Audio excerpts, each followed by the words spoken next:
बच्चों चलिए प्रश्न को पढ़ते हैं। 0.012 किलोग्राम द्रव्यमान की यहाँ पे एक गोली है जो 70 मीटर प्रति सेकंड के क्षैतिज चाल से चलते हुए 0.4 किलोग्राम द्रव्यमान के लकड़ी के गुटके से टकराकर गुटके के सापेक्ष तुरंत ही विरामावस्था में आ जाती है। गुटके के छत से पतली तारों द्वारा लटकाया गया है। परिकलन कीजिए कि गुटका किस ऊंचाई तक ऊपर उठता है। हमें बताना है किस ऊंचाई तक ऊपर उठेगा और हमें बताना है गुटके में पैदा हुई ऊष्मा की मात्रा का अनुमान भी लगाना है। तो इस प्रश्न को समझने के लिए सबसे पहले हम प्रश्न की मुख्य अवधारणा को समझेंगे। तो यहाँ पे हम लिखते हैं मुख्य अवधारणा। मुख्य अवधारणा तो सबसे पहले हम देखेंगे कुल ऊर्जा क्या होती है। कुल ऊर्जा या यांत्रिक ऊर्जा संरक्षण, यहाँ पे लिखते हैं यांत्रिक ऊर्जा संरक्षण नियम को समझ लेते हैं। यांत्रिक ऊर्जा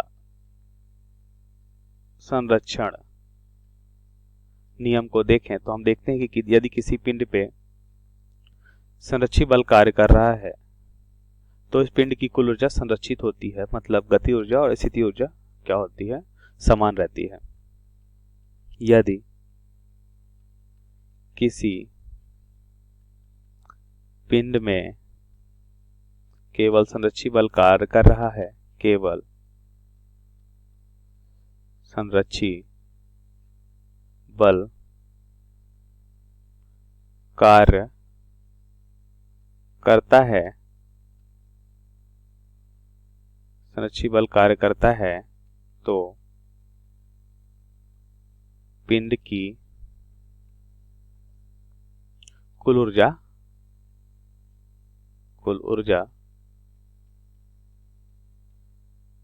संरक्षित रहती है।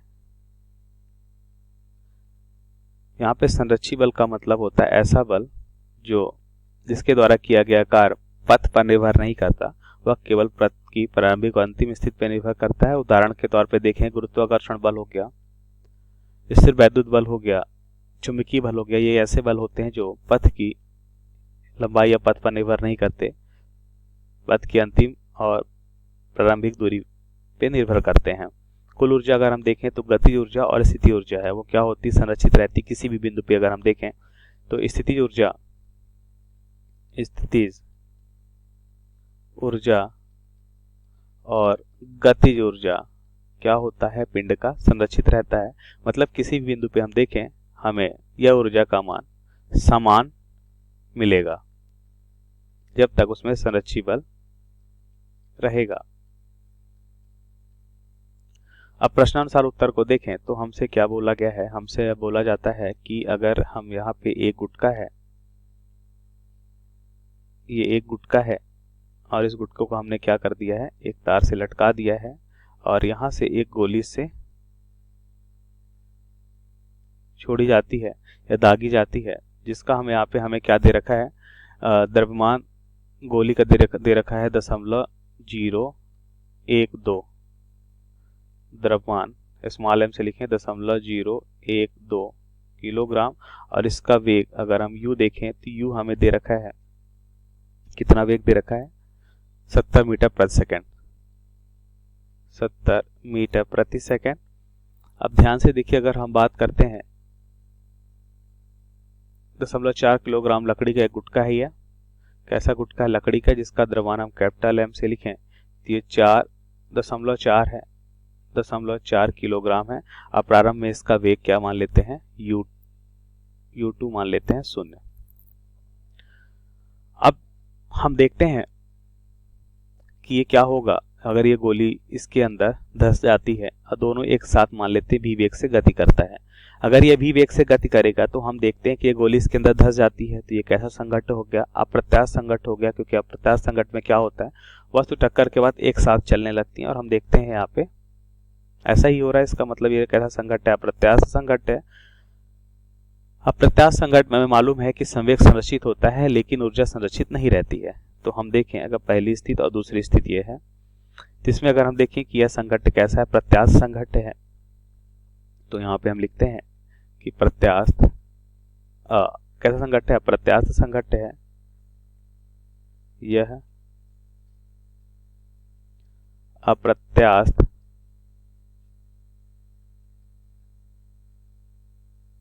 संघट्ट है, जहां पे हम देखते हैं अप्रत्यास्थ संघट्ट क्या होता है। अप्रत्यास्थ संघट्ट होता है जिसमें हम लिख सकते हैं कि कुल ऊर्जा संरक्षित नहीं होती लेकिन संवेग संरक्षित होता है, मतलब प्रारंभिक संवेग। और क्या हो जाएगा यहाँ पे, कुल ऊर्जा संरक्षित नहीं होती लेकिन संवेग संरक्षित होता है। अब प्रारंभिक संवेग अगर हम देखें पी आई और अंतिम संवेग पी एफ, ये बराबर होंगे और इस तरह से हम लिख सकते हैं प्रारंभिक संवेग क्या हो जाएगा, द्रव्यमान और वेग 0.012 गुणा 70 और इसका वेग 0 है तो यहाँ पे तो दूसरे पिंड का 0 होगा। बाद में क्या होता है, कुल द्रव्यमान हो जाएगा 0.4 प्लस 0.012 इंटू भी। तो यहाँ से हम देखते हैं पिंड का वेग मालूम चल जाएगा कितना होगा। तो इसका मान लगभग हम देखते हैं कि 2 मीटर प्रति सेकंड आएगा। इसका मान कितना आएगा, 2 मीटर प्रति सेकंड। तो हमने देखा कि ये पिंड कितने वेग से जा रहा है, 2 मीटर प्रति सेकंड से। अब इस स्थिति को हम मान लेते हैं पहली स्थिति और मान लेते हैं कि अगर यहाँ से बधा हुआ है तो क्या करेगा, कुछ इस पाथ में जाएगा और इस पाथ में जाते हुए यहाँ पे इसका अंतिम वेग क्या होता है, मान लेते हैं 0 हो जाता है। v डैश अंतिम वेग 0 हो जाता है इस स्थिति में आते समय। और ये कितनी ऊंचाई तक आ रहा है, मान लेते हैं h ऊंचाई तक। तो इनके बीच अगर हम इसे पहली और दूसरी स्थिति माने तो अब इस दो स्थिति के बीच हम कुल ऊर्जा या यांत्रिक ऊर्जा संरक्षण नियम लगा सकते हैं, क्योंकि यहाँ पे कौन सा बल है, केवल और केवल गुरुत्वाकर्षण बल है। तो अब हम यह नियम लगा सकते हैं। तो हम यहाँ या तो इसको हम ए और बी स्थिति मान लेते हैं, इसको हम मान लेते हैं ए और बी स्थिति से हम देखेंगे, यहाँ पे हम लिख सकते हैं स्थित ए और बी के मध्य, स्थित ए व बी के मध्य यांत्रिक ऊर्जा संरक्षण नियम से हम देखते हैं यांत्रिक ऊर्जा संरक्षण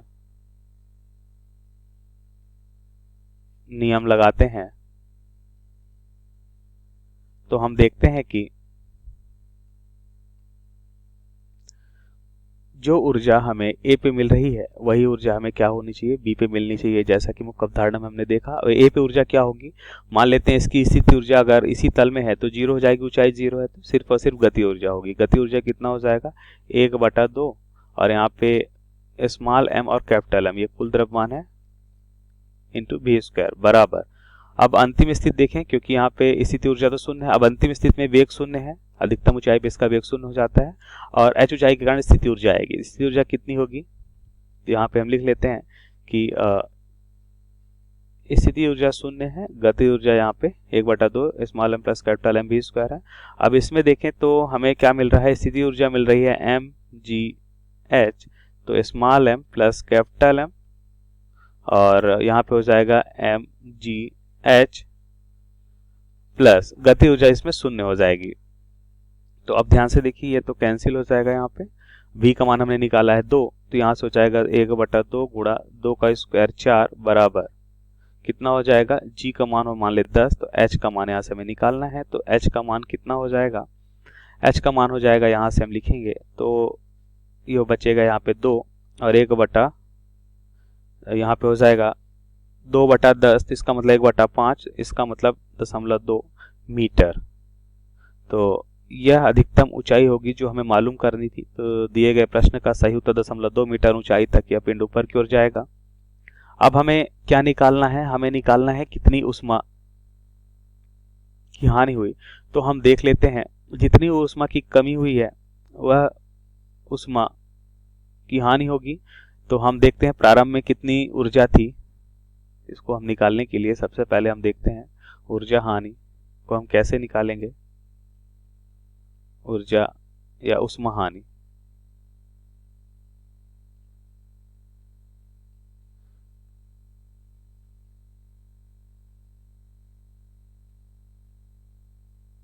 तो हानि किन दो बिंदुओं के बीच हमने देखा कि यहां से यहां तक आने में ऊर्जा की हानि हुई है, ए और बी से बी के बीच ऊष्मा की हानि नहीं हुई है। तो 1 और 2 के बीच हम लगा लेते हैं कितनी ऊर्जा की हानि हुई। तो हम यहाँ पे सबसे पहले देखेंगे कि प्रारंभिक ऊर्जा कितनी थी। प्रारंभिक ऊर्जा थी सिर्फ और सिर्फ एक पिंड था जिसकी गति ऊर्जा थी, कितना था 1/2 mu²।